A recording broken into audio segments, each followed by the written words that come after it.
Sometimes it's about more than manifesting. You got to do the work. If you haven't heard, we have one of the most inspirational people that I've seen, most promising people of today, the youth, the 90s babies that seem to not want to go to work, not want to go and get a bag and want things handed to them. She has been able to bless us here today on the Keep It Uplifting podcast, where we show and prove that the change and growth that you seek is possible. Brandi Pratt, say hello to the listeners. Hello, listeners. How y'all doing? So this is take 5. Yes, we on take 5. No, but what do you have to say about that? I think growing up, seeing my parents not have it showed me the sacrifices that they made. I mean, now that I'm older, I see that the things that they did the best that they could with what they had available to them. And they didn't have opportunities to keep climbing. They had kids, they had responsibilities, and they only made but so much and had to make that work. But I mean, within that, right, I saw my mother hold us down for years. Wow. Right? And I was like, okay, I'm gonna be that and then more. So I mean, once I got out of high school, right, I got a job in sales, and I was just like, I see what all these other people have. I know that people there are things that people go through to get it. What do I got to do to get there? And from that moment on, I just continued to surround myself with people that had what I wanted and continue to dream and hope, right? But behind that, like, my execution became much more precise. Do you think that came from your sales background? I think so. I think it came from my sales background. I also think just naturally, I'm a go-getter. Like, I naturally want to be successful. I naturally want to just provide for my family, build generational wealth, and help others around me, thrive. It's funny that you say generational wealth, because I don't believe in that. Really? Yes. I don't believe that the generations behind you will know what to do with what you gave them. Yeah.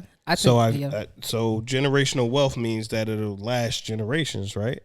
At most, and you know this, riches last 1 to 2 generations, and it fizzles out.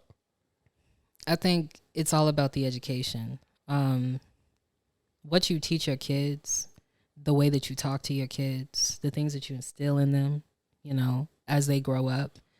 That generational wealth is like, Caucasian families are doing this.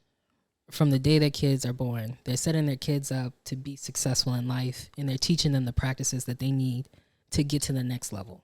They're giving them the opportunities because they have the generational wealth from before them to then create those opportunities.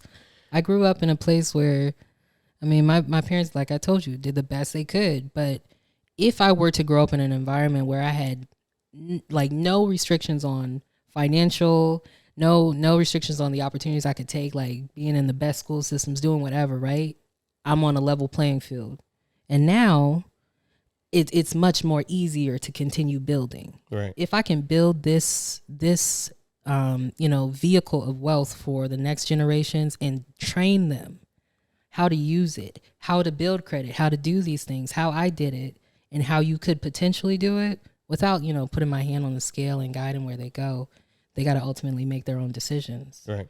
But being able to provide that is what I want to do.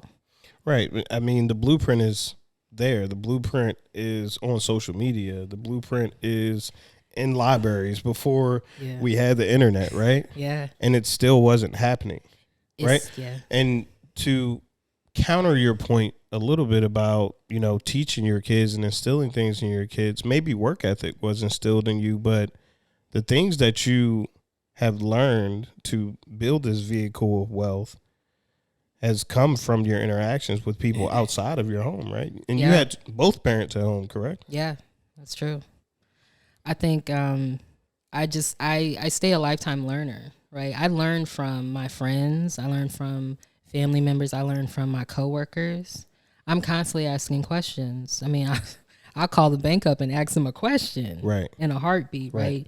Being resourceful, knowing how to find answers in the face of whatever challenges you might have is the thing that has, for me, set me apart from the people that are my age. So maybe it's the confidence. Where do you think that confidence stems from? I think for me, I have friends that are older than me that are doing the same things that I'm doing.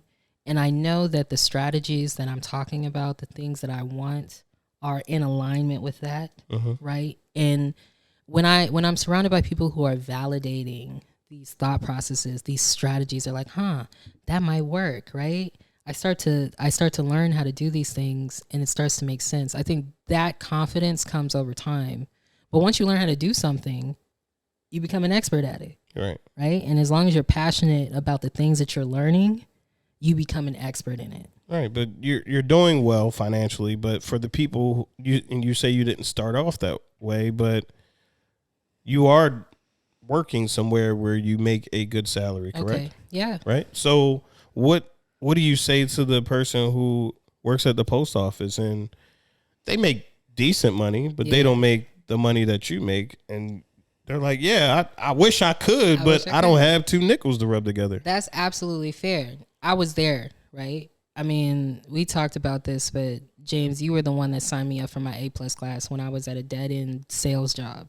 I didn't want to be in sales at all. I didn't know what to do next. I wanted to get in IT, but I was scared. And you literally signed me up for that class. I went, got my A+, and got a job in IT, right? Making a bunch of money, right? No, absolutely not. It was like $15 an hour doing desktop support, but I got an opportunity, right? And that spawned a relationship with a mentor that gave me that job. And he has since moved on, and we keep in contact, right? And you start to develop these friendships over time.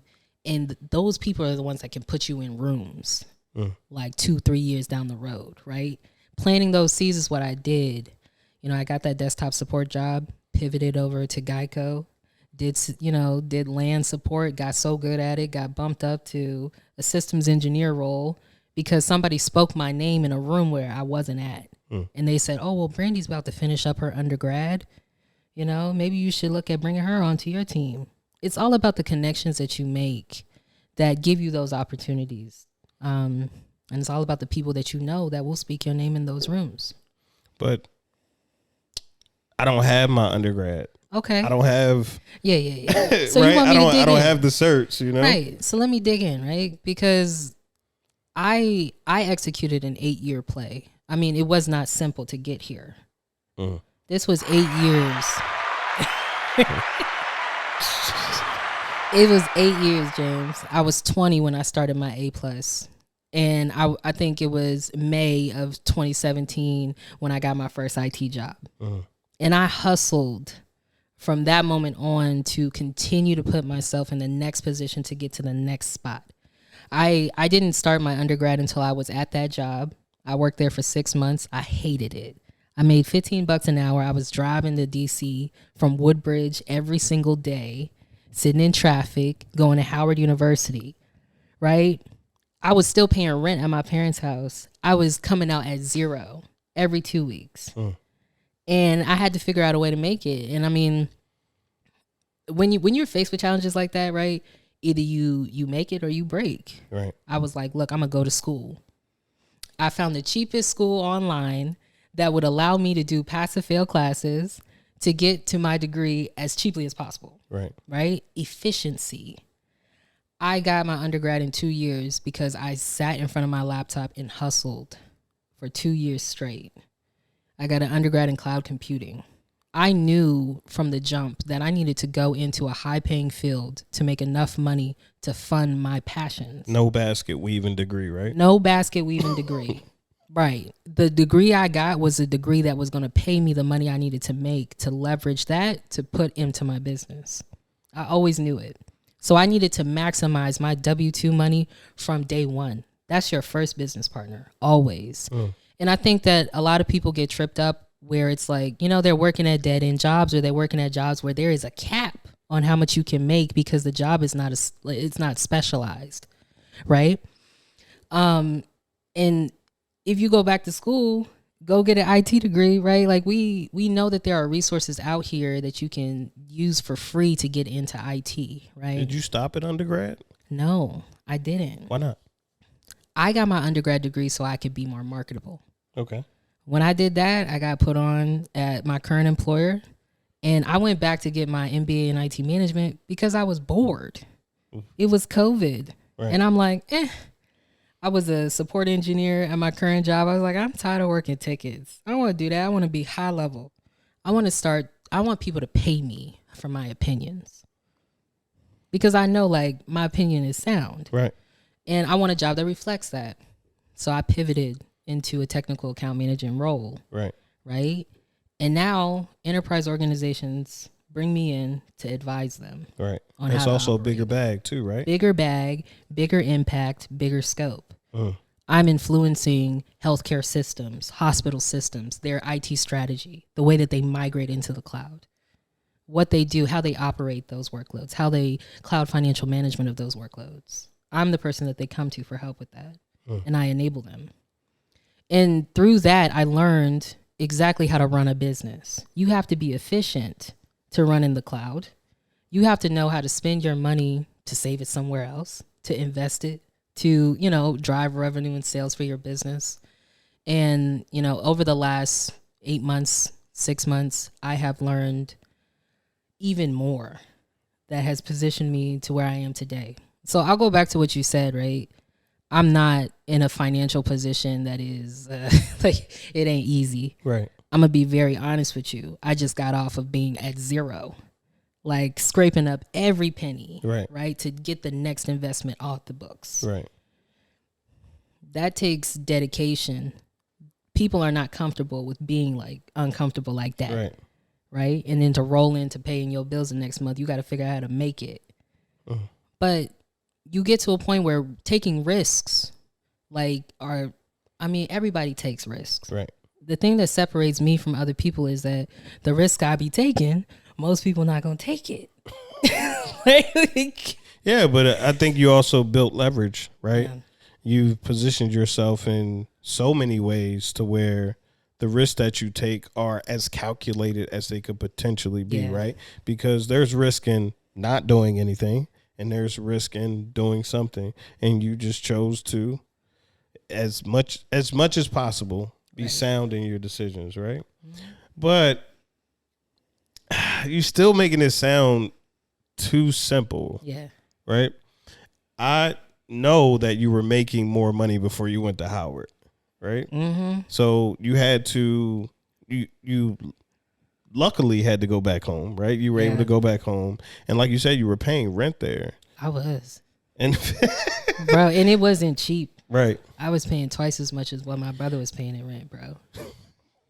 And I was making $16 an hour. So how did you see through it? Because I can only imagine the pain of, you were on your own, you were making way more money, and yes, you knew what the future held for you, but how did you make that, like, what really sparked that move for you?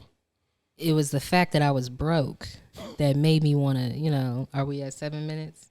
We're good. Go ahead. It was, I can be my authentic self now. Because it's one thing to be yourself. And Go ahead. One thing to be Go ahead. Let it flow. I was broke as shit. And I had moved back into my mama house, and I said, you know what, I got to get this degree. I got to get this money. I got to buy a house. I'm ready to do it. And luckily, my mother gave me that opportunity to come back home. I was still paying rent, so I had to make it work. Right. I had to budget. I was buying groceries, $50 in groceries. My grocery bill was $50 because that's all I had. And I would be so pissed when my parents would eat my bananas and my strawberries because I wouldn't have enough money at the end of the week to buy what I needed. And they would be mad at me because they're like, you living at home, you're not contributing to the home. But what they didn't see was behind my door when I was, the room I was in, behind that door, I was hustling day and night, finishing papers, taking tests, exams. Every single week I was testing out. And we both went to WGU, so you know how it goes. Yes, I do. The faster you work, yes, the quicker you get out, and the quicker you get your degree. I was dragging ass. I was dragging ass. And I said, you look, got that joint like 6 weeks. It felt like I don't know. You said 2 years. It looked like you had. I remember you passing like 12 classes in 6 weeks. I took, I did. And you had like 4 certs. I had like 4 certs. Yeah, 4. It was something crazy. You did it in 6 weeks, and I don't know if I could. And that's what I'm saying. Like what? Yeah. Yes, people have a desire. Yes, people want things, but what is it about you that if you could give somebody a bit of advice on how to maybe do it your way, right? You said you had a budget. You've always been really good at budgeting. You've always been big on credit too. But why? What makes you zero in on these 2 things, these 3 things, these 4 things? Like, give me some type of strategy here. Yeah. At the end of the day, the better credit that you have, the more you can buy. Like, if my credit is X and it's good, I know like it's a green card wherever I go. Like, it's always good, accepted.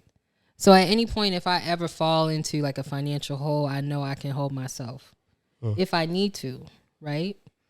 Being able, like, having good credit sets you apart from people who don't have good credit, but it also puts you in position to do things very easily. Okay. Like, credit unions don't really be checking you too difficultly, or too hard when you got good credit off the bat. Right. Now they're going to charge you more if you got bad credit, right? So if your barrier to entry is to fix your credit, why don't you do it? If you say you want to be here, you want to do these things, what do you have to do to work backwards from that to make that happen? Right. I always knew I needed money to invest in real estate. I needed a stable job to be able to leverage to get the loans that I needed for my mortgages. I needed to have good credit so I could do the repairs on credit, write it off at the end of the year if I needed to. Or, pay it off throughout the year after I start to make some money after I flip a house, right? If all you need is to make more money, then you need to do what you need to do to go make some more money. And if that means you got to go back to school to get a job that puts you in position to get, at a company that pays you what you need to make, right, then you need to do it. But you're also fearless, right? Yeah. The one thing that is a big obstacle for Black people in corporate America is going out and volunteering and being amongst these groups to where, like you said, people can speak your name in rooms that you are not in. You seem to be very, very fearless about, you mentioned calling the bank. You mentioned having mentors. Pride somewhere along the way gets in front of all of that for many people. Yeah. Why don't you have that? Or why are you so, I can't think of the word. I can't think of the word. I understand what you're asking, right? Yeah. I mean, for me, I want to know because I want it. I want it for myself. I want to be here. I knew what the plan was from the jump, right? So I needed to know what I needed to know to get there. Everything has requirements, whether it is getting a loan, I don't know, buying a house, buying a car. You got to know what you need to qualify to get these things. So why not go seek out that information? Why not ask? I think a lot of people have, like you said, it's, I ain't ashamed of nothing. I'm going to ask, how you make that much money? How much money you make? Yeah. I mean, when we're kids, I feel like we don't have that, right? There's nothing in the way, but as we grow older, it seems like we call it respect, but really it's... People say like, oh, you're not supposed to talk about finances. You're not supposed to tell people what you do. It's like, why? Why? Why? Because your parents told you that, or because like you've always heard that? You've been in situations where, people know your business and they reaching out to you for things. I get it. But We sit around and we talk about sports for hours. We sit around and we gossip for hours. We sit around, we argue with each other on the internet. You can't sit around and talk about business. Y'all can't sit around and talk about ways to make money. People don't want to do that. I've experienced it firsthand. And I mean, I understand it, but at the same time I don't, because I'm always looking to put my people in better positions. What, like, by any means, like if I learn something and I can share it with you, like I'm gonna let you know. And anybody that knows me, comes in contact with me, it doesn't matter if it's real estate or being in IT, whatever it is, if I can help you, I'm gonna do it. Right. Like, do you ever get frustrated when you try to help someone and they won't put in the work? Like they damn near want you to carry them the whole way there. Yeah. So I'll tell you a story, right? It's so frustrating, but I remember I was going back and forth with my tax lady because she had told me a strategy, and I was doing my taxes by hand because I'm very much analytical like that. Like I wrote up my taxes. I knew exactly how much I was going to owe. But I had called her and I was like, look, you know, the strategy that you gave me, the numbers don't match. So like, how am I actually, like, how are we calculating these taxes? Because I needed to know. And she got to a point on that phone call where she said, I can't help you. I can no longer help you. And I knew immediately what that meant. She was fed up, and that was her boundary. And that was her saying, I am giving you the tools that you need to be successful. If you don't trust what I'm saying to you, right, then I cannot help you. Right? So I look at it like that. That's powerful. I mean, it hurt. She fired me. I lost that tax lady, and she was the one that really was putting me on game, right? I had to go get a new one. I'm like, yeah, you know, I'm creative. Right. She was creative. Right. But she fired me. But, you know, lesson learned, right? And from that, I learned how to deal with other people. Like, when people stressing you out, they keep coming to you with issues. You know, you got a friend that, you know. Yeah, I know what you're saying. Going back and forth with people. No, like, that's why we got to do that? Oh, man. It's a boundary. Yeah. If you don't trust me, right, I'm giving you the tools. You came to me for X, Y, or Z. Yeah, and you don't want to listen. You don't want to take these steps. I don't know what else to do for you.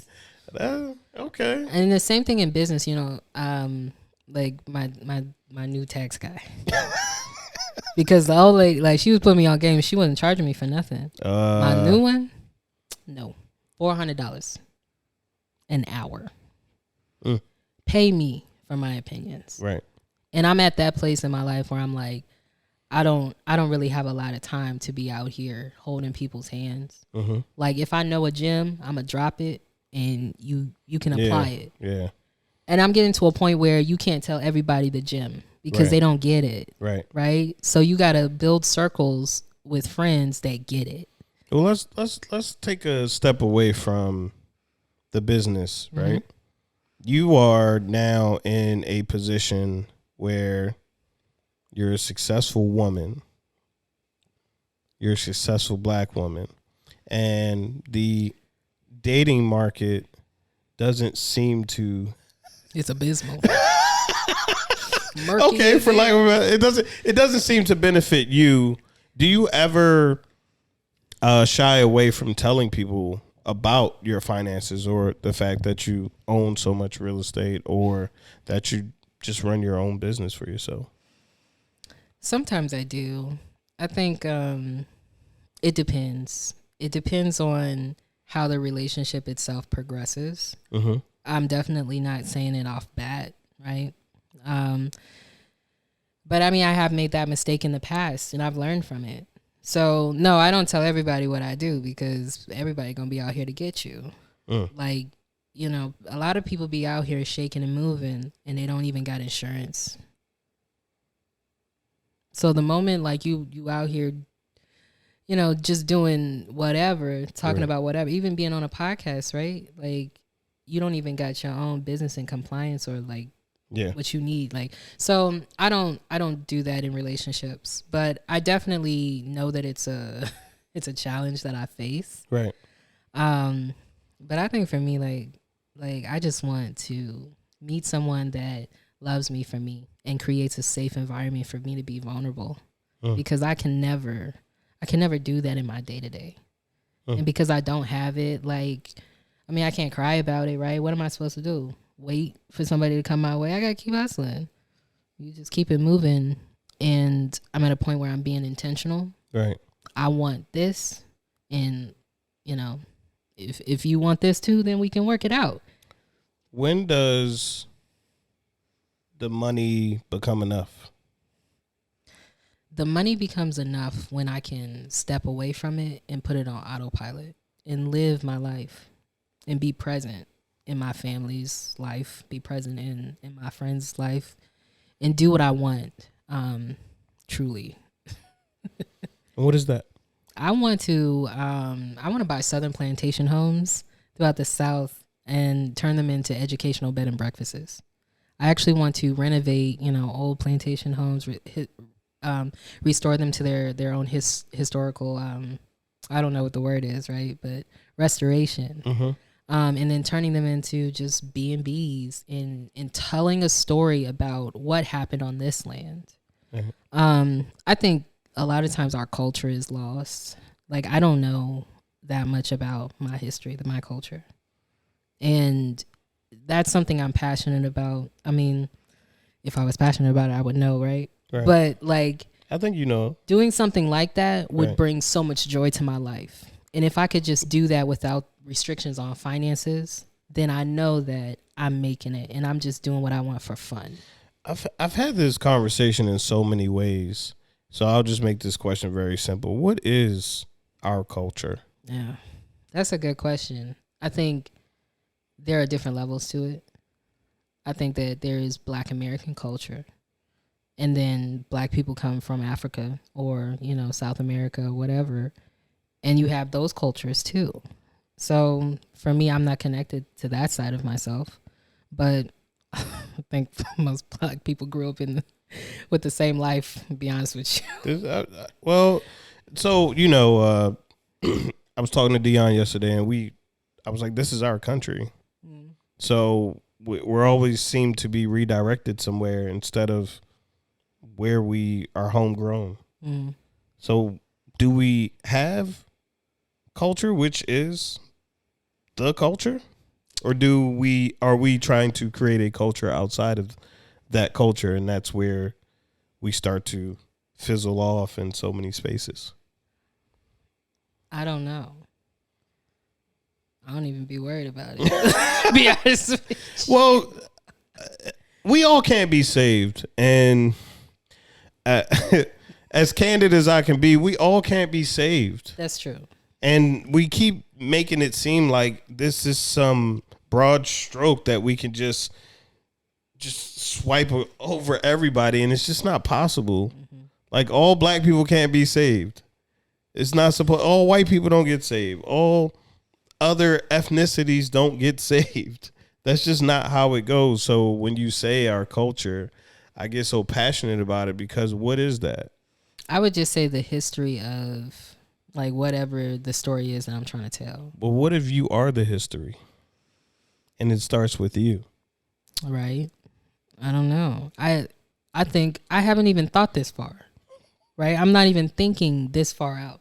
Right. I'm asking. I don't know. I'm telling you, I don't know. Like, and the only reason, the reason I'm asking these drilling questions is because you do have a purpose and you are serving so many people, and you may take time to try to reach back for people that you don't need to reach back for. They are lost, and that's where they need to be. And for some reason, we pick and choose when we want to reach back, get our lost people, and we all need to be connected. And I'm not saying that's how it. I'm not saying that's how it has to be. Yeah. But you can't save all these niggas, man. I don't know how else to say that. Like, that some people want to be who they are. They don't want more. They don't want to know how to get more. They don't want to work for it, but they'll take it from you. Yeah. And then if you don't have it to offer, they won't help you get it back. That's true. So what would you do if you lost it all? Figure it out. Hustle again. I've learned enough strategies to figure this shit out again. Like, you have no choice but to keep moving forward.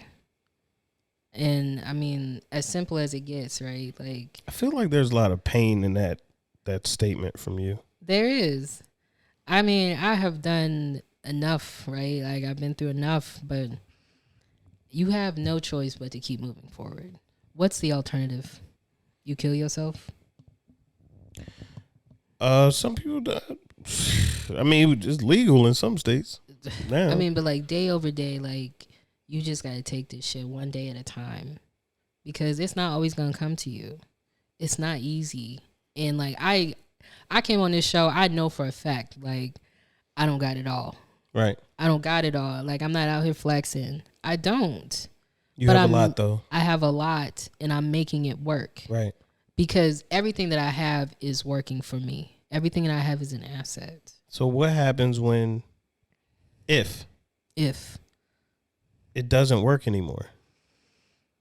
Because you say keep going, right? Yeah. Right? But, I got you. But we talked about it earlier. Like, the market changes. Okay. Things happen. Assets depreciate, right? Mm-hmm. And if you are, let's say you have loans out and they call your loan and you don't have that cash flow and you can't go and get it from so-and-so. Yeah. That makes sense. What do you do? Day over day, like day after day, what I work towards is insulating myself from risks. Like, I know what the strategies are to make money. I also know that I need to insulate myself from risk. So it's not something that you can do overnight, but there are ways to start moving your assets around to where they're not in your personal name. Okay. Starting to structure your businesses accordingly to start, consolidating that stuff and start grouping things in certain LLCs. So that way, if something does happen, they call a loan or it depreciates. If I ever got to go bankrupt, the business is going bankrupt, not my personal credit. Right. Right. So like across the board, things are in motion to put myself in a position where even if the market goes down, I'm okay. Even like, because when the market goes down, people still need a place to live, right? The way I price houses, I price them on the fact that at the end of the day, if anything happens, there's always a wait list in DC of people that need equitable housing. I buy in areas that are nice areas and give people the opportunity to live in those homes. That was one thing that you told me about your mom that it always stuck with me. And I think providing equitable spaces for me, like getting started in real estate, like that was rewarding. I mean, being a landlord can be difficult, right? But providing equitable housing to people in need is important, and it should always be, something that people should do. You are so helpful to others, and you pride yourself on being able to hustle and being this person who, if, hey, push come to shove, I got it. Keep going, keep grinding. I always say that all the time too. And you seem to have that type of personality, right? Mm. But I feel like it comes from a place of nobody's ever really been there for you. Yeah. Like, nobody's ever really been there for me. If I fail, there's nobody that's, oh, Brandi, we got you. Like, I have no option here but to keep moving forward. That's why I keep saying that. Does that hurt? I think it does, right? Like, I think that's why I do want, like, a relationship that keeps me grounded. But that's not something that I need to be, that's not something I look forward to, right? I got to do that work on my own to get there. You seem to be skipping over that. I asked you, did it hurt? And you said, yeah, but. Yeah, that shit hurt. That's what you want me to say? Yeah, that shit hurt. Like, no, I want to know, like, have you had instances where you was just like, yo, I wish somebody. Anybody. Yeah, literally last week I was on the phone crying with my girlfriend. Like, I just wish somebody would tell me what to do next. I just wish somebody would come in here, look at the way I'm operating, and tell me what to do next. Like, I hired a business strategist because I needed help getting the strategies together. Because I was thinking in so many different directions. There are so many ways to make money. But what is the strategy that works for me? Right. Like that's important based on my own context.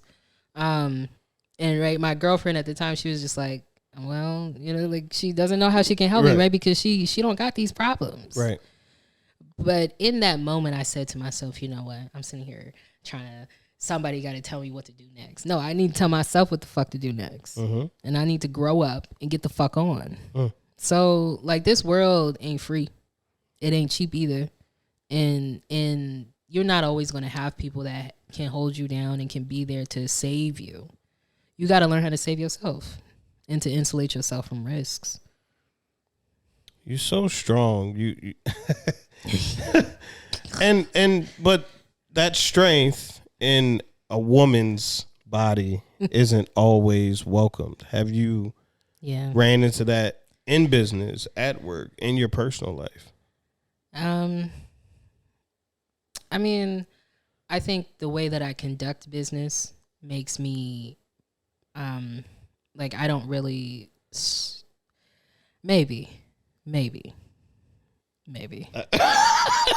right? I don't see it because I push through it. Like I'm so matter of fact, I'm so aggressive in business. Right. It don't matter.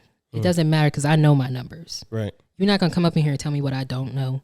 Oh, you need to be doing this because I've been doing this for 30 years. I trust that. But I know what I need to make off this deal to make it make sense. Mm-hmm. So we going to go with that. I know what the strategy is. It's my money. Right. We going to go with that. What's in the contract? What's not in the contract? Like, I'm aggressive in that because I have to be because it's a male-dominated field. Does that burn any bridges for you? No. Never? I lost my tax lady, right? I lost my tax lady.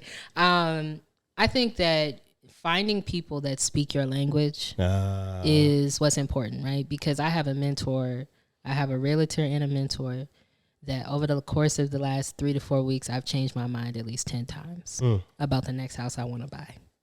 And I know she's tired of me. I know that she's tired of going to look at houses. Every single time I change my mind, it's like, oh, well, this is a different strategy. I could do this, do. What I really need to do is shut the fuck up, sit down, do my numbers, and figure out what's the best deal for me and stop wasting other people's time. Well, the one thing I like about what you're saying is you chose one thing.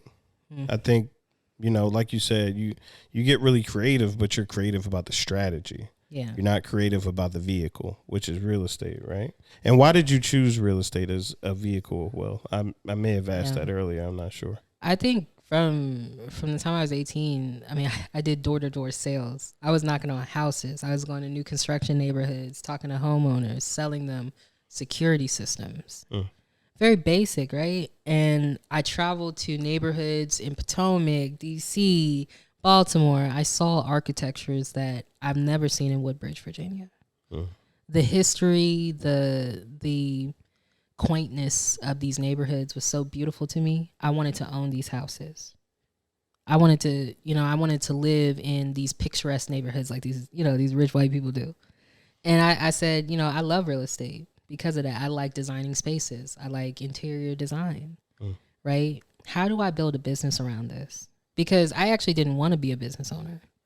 I wanted I didn't want to run a business. I don't care what people think about me. I didn't want a business where I had to sell to people to make money. And that's why I got out of sales. Right. And that's why I went into IT. Right. I don't need to talk to people to make more money. I just need to know how to operate in IT to make more money. Right. But yeah, I mean, I think that's really what got it started. And then becoming a landlord and realizing you got rental money coming in, rental income's coming in, you paying expenses. This is a business, right? Scale that shit. Figure out how to scale that shit because I don't want to work in IT forever. Right. I don't want to do this shit. I don't even like it. Right. Right? I want to be in real estate full time and I need to be able to identify the strategies that are going to make me the most money in real estate based on what I know. I don't like networking with people. I don't like talking to people. That's why I went in for real estate because I don't actually got to talk to motherfuckers to buy houses from motherfuckers. Wow. An introvert's plan to wealth. Exactly. Right. But I'm at a place now where I got to expand. I got to meet people that can help me do the things I'm trying to do. and I'm struggling. Yeah, but your portfolio speaks for you. You just have to not ruin the relationships. Yeah, so about relationships, right? About relationships. No, because I just know being a strong woman, a strong black woman, a successful black woman. My mom has mentioned it many a times, and my peers at my job now have mentioned how things can be perceived. So for you to be so aggressive in business, I just can't believe that it's not off-putting at times. I'm not saying it should be, but I just know if you were a man, there would be nothing but, this going on for you all the time. Right. Niggas be out here doing the same shit. It's cool when they do it. That's probably when I do it. The fuck? No. Yeah, I definitely experience it, right? Are you happy? No. I'm not happy. I lost my best nigga. You got a tiny violin? You got a tiny violin? I'm kidding. No, I'm not happy though. I mean, I'm happy about what I've accomplished. And I think that's always going to be the case. Like, that's always something that women got to deal with. Like, if you hustling like this, you always going to feel like this sometimes. I want nothing more but to have a connection with someone. Like, why did you lose that relationship? I felt like he was off-put by me, right? And I didn't do a good job with expressing what I liked about him. So he didn't know how he could add value to my life or why I even was interested in him. But he was everything. He was everything that I wanted. But I couldn't keep it. So where do you go from here? Shit. I just gotta keep hustling, right? Because at this point, like, this, but the your only business thing, won't make you happy, right? Your business is fulfilling happiness for others. Well, my business, if it grows to be enough, right? Right. I will be able to do what makes me happy. But I'm still alone. I'm still alone. Right. I'm not one of those women that, I got it all. No, I want to be at home with my nigga. Right. I want to be held. I'm a big ass baby. I want somebody to do nice things for me. Bring me some ramen because a nigga hungry.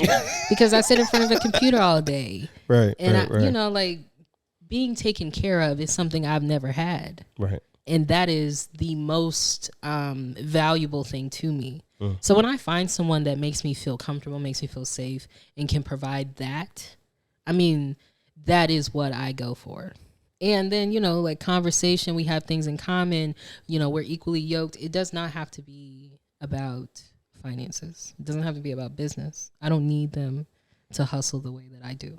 Right. But if he says, hey, babe, you don't have to go make that deal, or can you step away from the computer today and just show me some love? Absolutely. I'm with it. I just know as as someone who's very dedicated to what he's doing and had to be to get to anywhere I've gotten to, those are some of the most frustrating times when the person that you care about wants that type of attention, because they do it at the most inopportune moments. So I'm not talking ideal. I had a long day. Boo thing got ramen on deck, and I've been craving this. I'm saying you are in the weeds with something. Yeah. You are dialed in. You just got in a flow state. Hey, babe, so-and-so on Netflix. I got the ramen ready. What's going on? Yeah. I haven't actually been through it before. Really? I've never had that. So walk me through that. How does that go? I don't know. I've never cohabitated a space with anyone else. All right. They pop up. I've never had a relationship like that. Hypothetically, where does that go? Cool. I mean, yeah, there's sometimes where I get tunnel vision, right? But I mean, anybody that's willing to pop up, do that, I'm going to take the time to set it aside, because it can always be done in the morning. Like me running numbers at midnight don't do nothing for me because the bank don't open until 9 o'clock. So like it is what it is. I feel like I can make space. I know I can make space for the person that I want to spend my life with. Right. Like I'm willing to do the work, and I just got to find somebody else that's willing to do the work too. I definitely believe there's someone out there for you because one, your skin is glowing. Really? Glowing. I'm hotter than a bitch. I feel like a greasy potato. Feel like a Chick-fil-A fry. That may be why it's glowing. It could be all these lights in here. It could be. I could be lit. That the way that you diverted all of those compliments tells me a lot. I'm sorry. Yeah, I struggle with that, right? I noticed that I struggle with words of affirmation. I struggle with receiving compliments. Like people tell me, they tell me all of these things, right? All the time. You're doing great. I don't believe them. Deep down, I think that's what the problem is. I don't believe them. I think we may have unpacked it because you may think the problem is something, but you keep talking about how your business is going to be enough. But I remember when I had one camera and I thought that was enough. I remember when I had one light and I thought that was enough. Yeah. You know, and you get to these enough moments in your business, and you've look over the horizon and like, oh, there's a little. I need to go do some more shit. Yeah, ooh, these right. niggas getting money like that. Right. No, for real. Right. That's what it is. I was thinking about this last night, and I'm like, the 8-year play was executed. I am where I want it to be. Right. So now what's next? Because you say you want someone to come into your space, right? Mm-hmm. And the biggest challenge that I'm just reading about the statistics. I do social media, but I do it as a tool, right, for the podcast. I don't just be on there looking at stuff.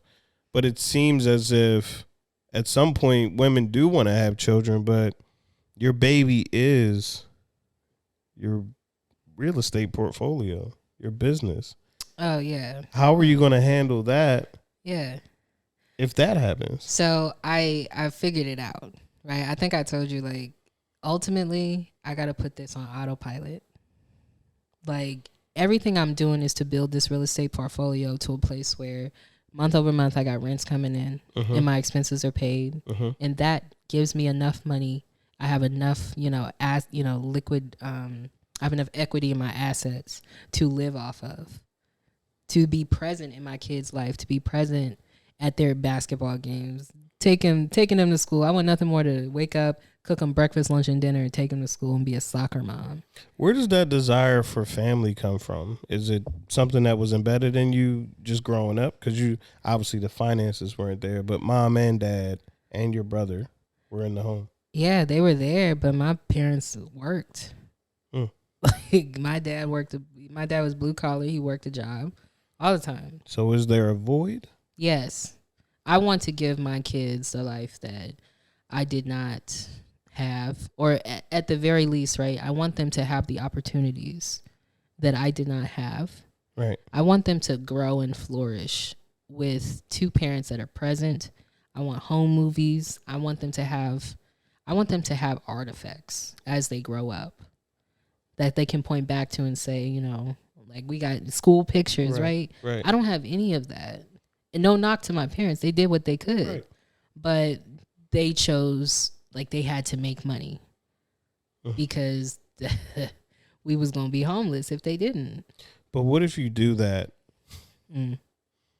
and with that feeling, right, that fullness that you think is going to happen from that doesn't take place? Yeah. Have you thought about that? I have. Like, what if I fucking hate kids? Because I do. I do. Like up until January, my birthday, right? Up until my birthday, I said, I don't want no fucking kids. Like, it's not in the cards for me. You're not the only Capricorn I know that's right on that type of time. And now I'm switching my tone because I do ultimately want to give my legacy to someone. It doesn't necessarily have to be my children. And I could do foster care. There's so many opportunities to... Could be a fund. It could be, right? So many opportunities to offload that legacy when it's time. It doesn't necessarily have to be children. But if it is and I'm unhappy, right? Like as a grown up, I'm gonna have to contend with that. But you seem so big on legacy or just doing things for others that I think one major piece that you often overstep and skip is yourself. yeah. And I'm no therapist, but I think the fulfillment will be when you realize that you just being you is enough. And I say this as soon as I get emotional in the pod, especially with guys, it's even worse. Like but this is a real thing that I think we all suffer from. And I was talking about it, but Alex Hermosi said that like one of the 3 things of the top millionaires or top entrepreneurs is the lack of feeling that you are enough, no matter what you do, no matter how successful you are. That's like a driving force for you, but you also have the ability to execute at the same time. And you've had so much success in business. I wonder if the play for your personal life to be as successful is just another check on a list of successes for you. I would say my personal life, or specifically my relationships, are the one thing that, like, I can't run it like I run everything else. It has to flow naturally. And I have to get to a place where, when people are not serving me or when I'm not being heard, I got to let go. I got to get to a place where I find happiness by myself, doing the things that I love. I forgot where the fuck I was going with that. What if business is just something that you just love to do? It is. Will that be enough? Yeah. I mean, I want to be on fucking TLC, bro. I want to do like there's a show on TLC. And the lady that, is the star of the show. I mean, she operates a real estate business. And she does what she wants to do for fun. It's creative. Right. But she makes money in it. Right. Like, I genuinely want to build something like that where I'm doing what I love. I want to design a house from the ground up. Not Ryan Holmes type stuff, right? I just want to I want a nice Tudor. Italian Baroque. Right? Some Renaissance shit.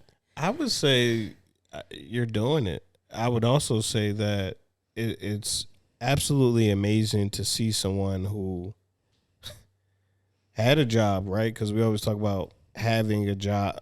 Somewhere along the line, having a job was a bad thing. Like, you can't start out with a job, but your job led you to your passion. Yeah, it did. Right? Seeing those homes, seeing those construction sites, seeing those building structures, seeing that architecture, and you were like, I like this shit. I like this. I want to do this, right? And you're doing it now, and you're doing it on such a level that I don't even know if you really dreamed of this. I did. Really? But the next level, I did not. So you got here and you were like, it could be bigger? Yes. You're going to get there, and I think it's going to be even bigger. It can get bigger. It does. I know. Right? I mean, yes. I love it because you are really the way that you've spoken about this and how introverted you are. So I thank you for sitting down, for one.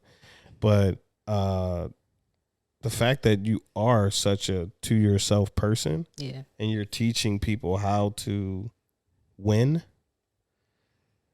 in a way that I don't think people ever thought of, like that's amazing to me. Like, I won't even say an introvert, but I'm not as much of an extrovert as I used to be, right? Mm-hmm. So for somebody who's watching this and wants to build wealth, but doesn't necessarily want to deal with a bunch of people. I think you showing them another avenue, right? Because I've heard real estate talked about, but not in this way. Right. I also talk about how to get into real estate when you ain't got shit. Right, because I ain't really got shit. Right, but we're not gonna give them that. This time. Yeah. We're not gonna give them that. I like to have reoccurring guests. So I like to give people an intro to you, and I hope that they saw that you did this from zero. Right, you did this from nothing. You took a step back to take 90 steps forward, and you're still just figuring it out. And you're young. How old are you? 28.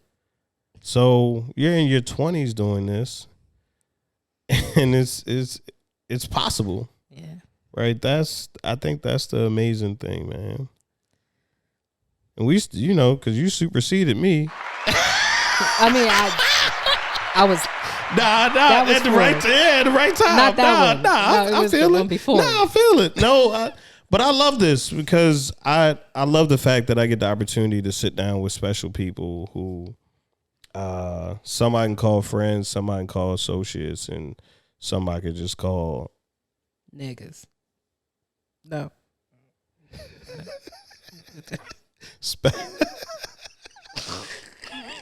You just gonna kill us.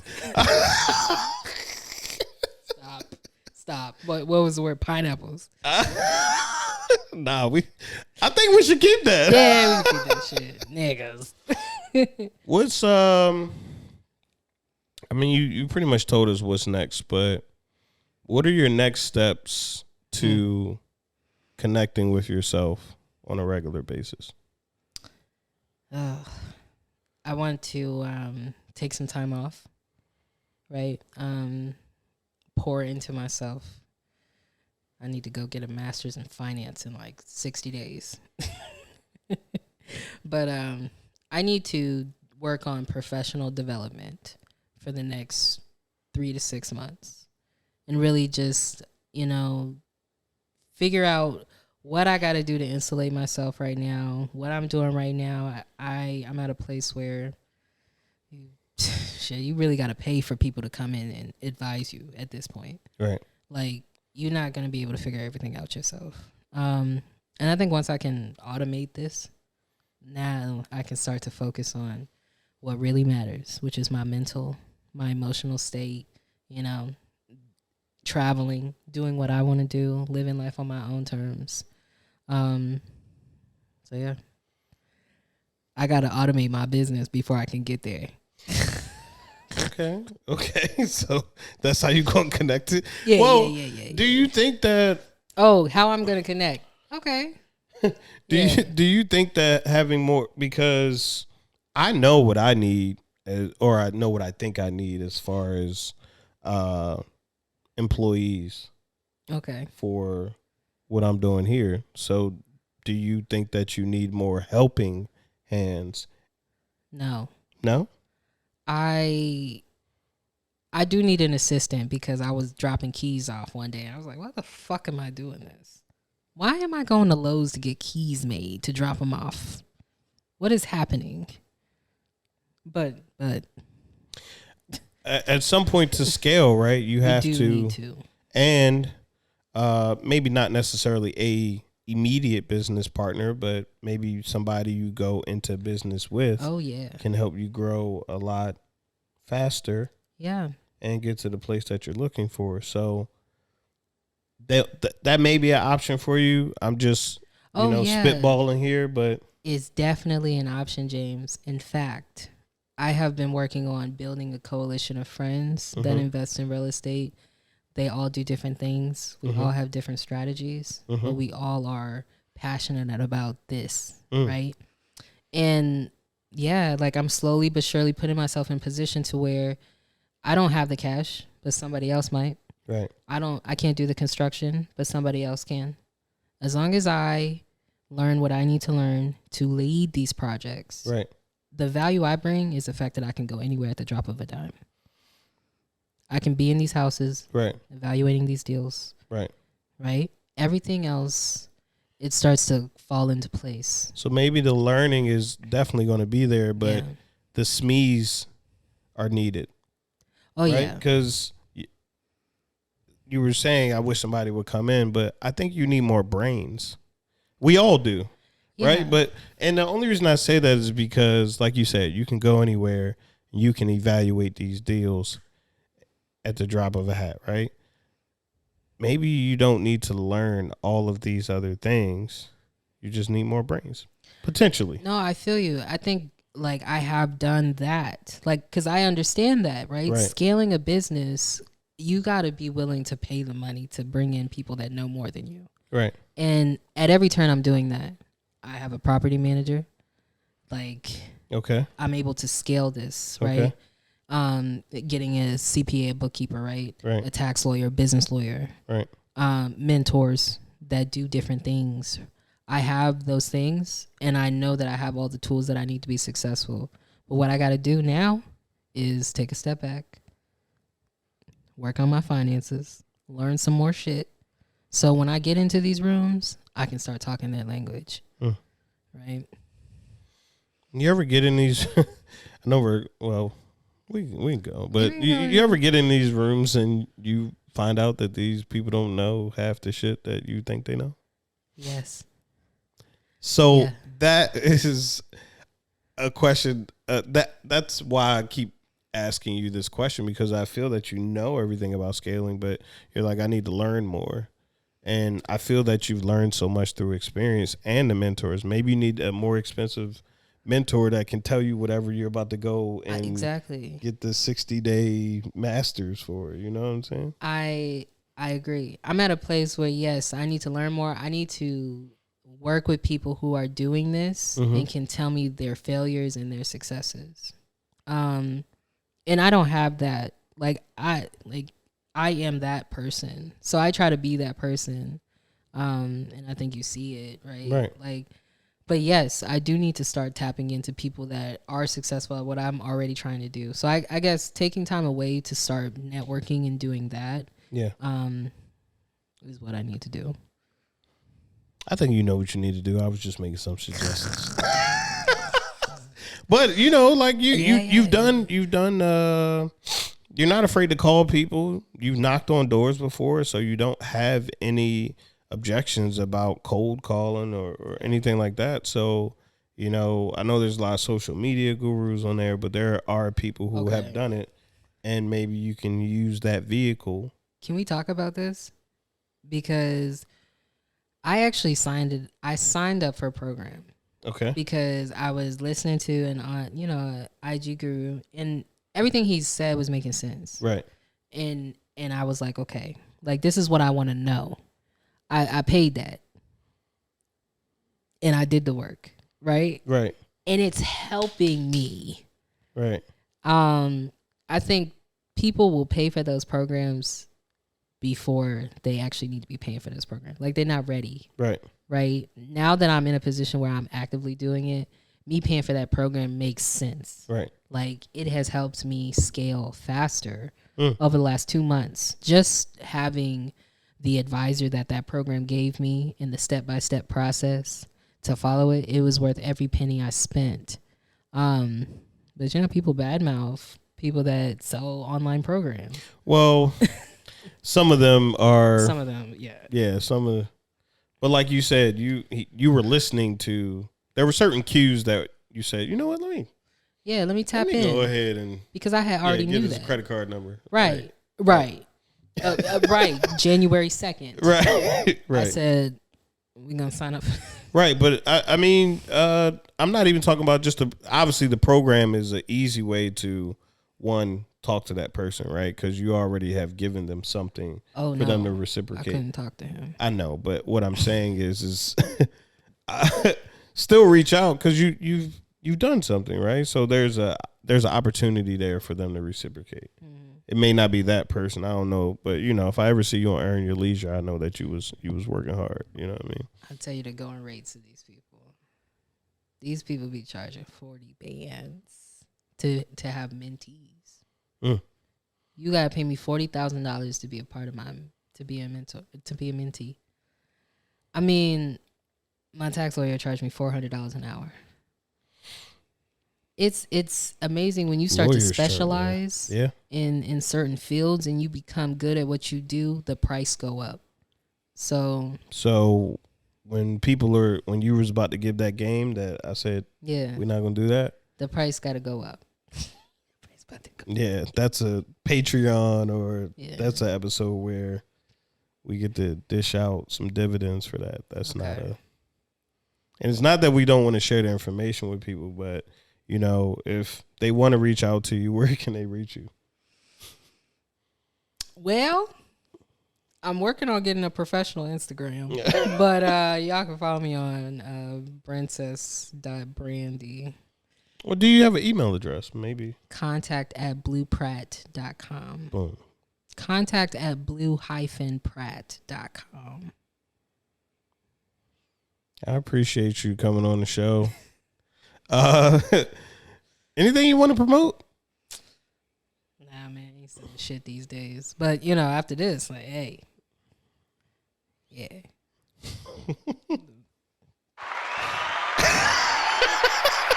Yesterday's price is not today's price. I thank you for coming on and giving us the game of just inspiration and motivation and showing that it can be done. I know you, so those are the receipts. You guys don't need to see accounts and all of that. This is all fact. We try as much as possible to vet everyone that comes on the show so that they're not coming on here you were gonna say spewing lies. But you know, if you are someone who doesn't like people, doesn't really want to get out there, but you know you want to make some money, I mean, this introvert is wealthy and on the way to more wealth. Holla at me. Keep it uplifting. Make sure to like, comment, share, and most importantly, keep it uplifting. Take it up, listen.